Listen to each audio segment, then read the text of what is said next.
Dior, Yves Rocher, Chanel et bien d'autres encore. Quel est le point commun? Madagascar.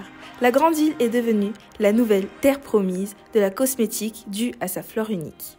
Grâce à l'effet terroir, qui permet, par rapport à l'endroit où le végétal a été planté, une valorisation et une meilleure qualité du principe actif.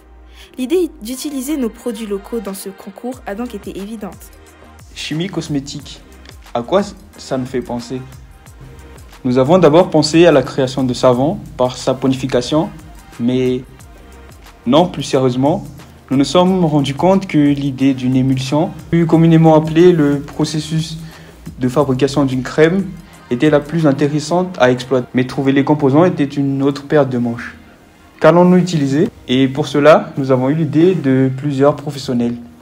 Tout d'abord, Julie, une jeune ingénieure coordinatrice de projet, nous a présenté son parcours très inspirant et nous a lancé sur la piste de la crème. En effet, elle nous a parlé des tests effectués à Floribis par leur nouvelle société Isao Botanicals, l'entreprise où elle travaille, notamment des tests sur des crèmes.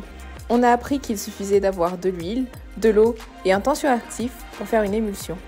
Nous avons donc eu une base pour faire notre premier test de crème, avec différentes quantités de savon que nous avons nous-mêmes préparées et de l'huile.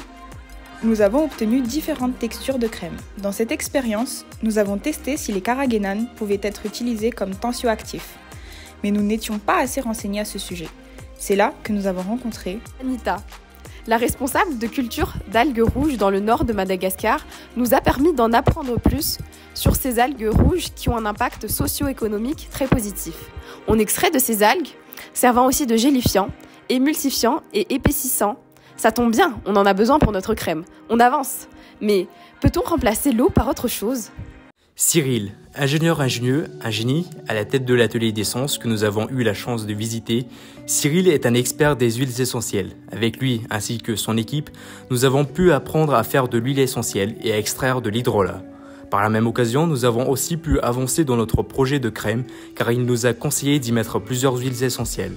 Mais maintenant, que nous manque-t-il pour perfectionner notre crème? L'expertise d'Irène, une personne que l'on pourrait qualifier d'encyclopédie vivante sur les plantes présentes à Madagascar et travaillant chez Floribis, a pu nous informer davantage sur cette flore endémique ainsi que sur la conception de produits cosmétiques. Notre tour de jouer maintenant est d'élaborer notre crème avec tous ces précieux conseils.